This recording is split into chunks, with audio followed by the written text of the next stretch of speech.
iTech Solutions almost 15 years ago. And the reason that I opened up iTech Solutions was I felt that the companies I had worked for in the past didn't focus enough on customer service. So as you know, you've been with iTech for a long time. Our customer service is phenomenal. You know, That's one of the things people bring up, is that I've worked for companies which had IT departments that just laid down the law. In the middle of the day, your computer rebooted because you submitted a ticket yesterday, and that they decided to fix it while you're in the middle of something. Right. The fact that we warn people about things being changes, work with them, do training before the change goes into place. I've received a lot of positive feedback on that. Yeah, absolutely. And these days, people, you know, the cloud is finally here. Everything It is unavoidable. Yeah, it is.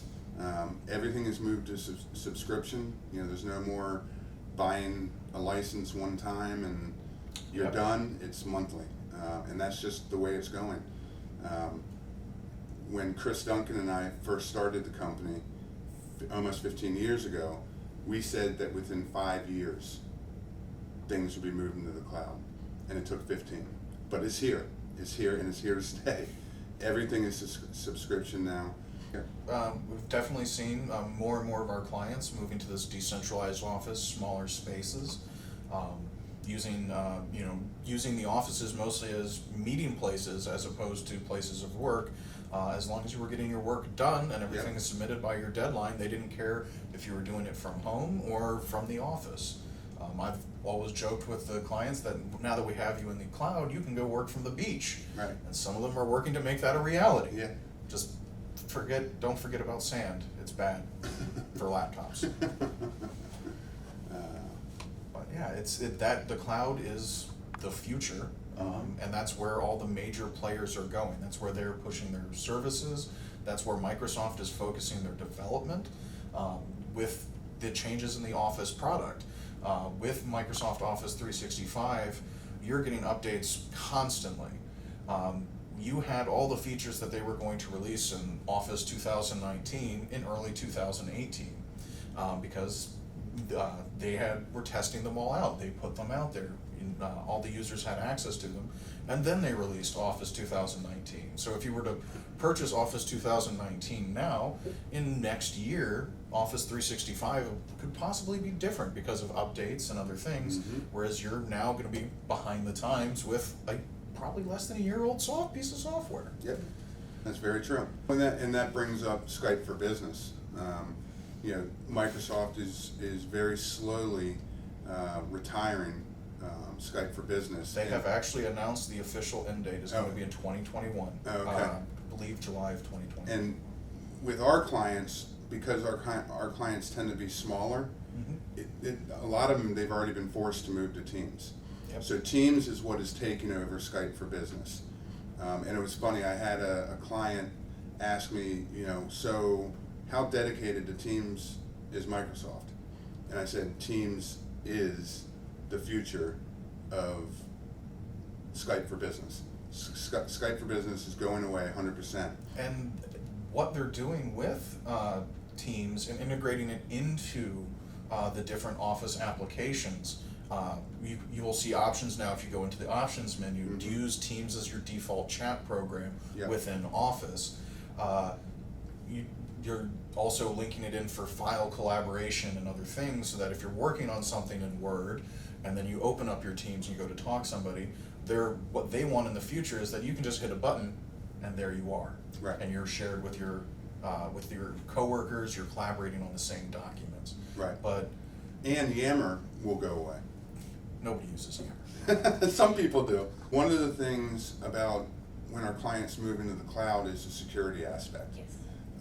Security always used to be local. You'd have local backups. You'd have intrusion detection systems. Your local domain controllers controlling your passwords and your permissions. Right. So the security aspect of moving to the cloud is even bigger than it used to be.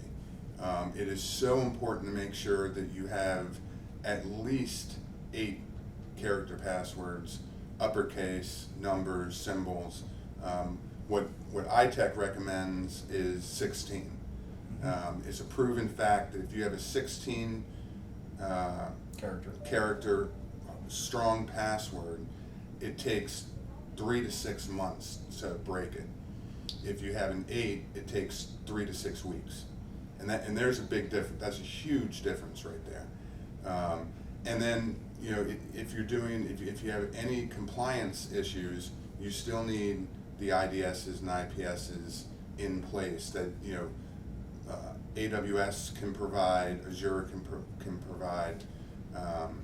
But the security aspect of the cloud is something that a lot of people ask questions about, and it's kind of hard for people to grasp.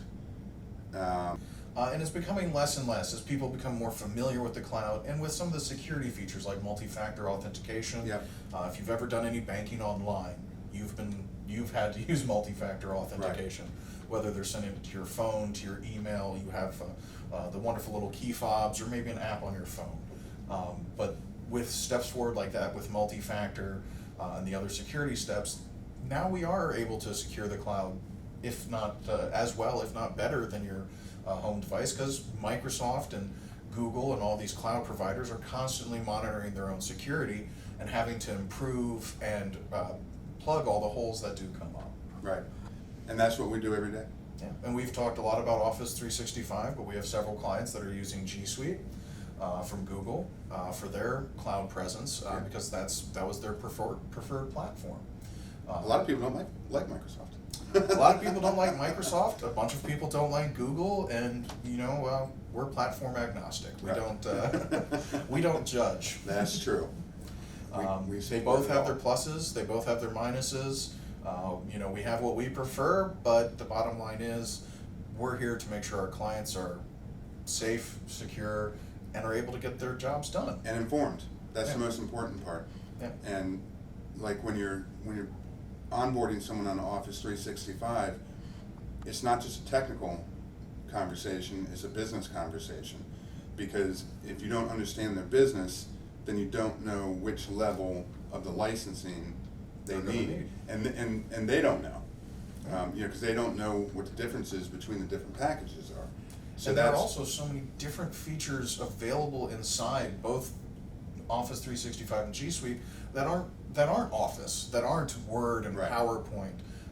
Flow from Office 365 is a powerful tool that allows you to build automation so that if you receive an email with a certain subject line from a certain person, it will automatically log that email and put it in an Excel file if you want. That's just one example. I have, whenever you send me an email, I have Microsoft Flow pop up an alert on my phone that Paul has sent me an email. And it automatically deletes.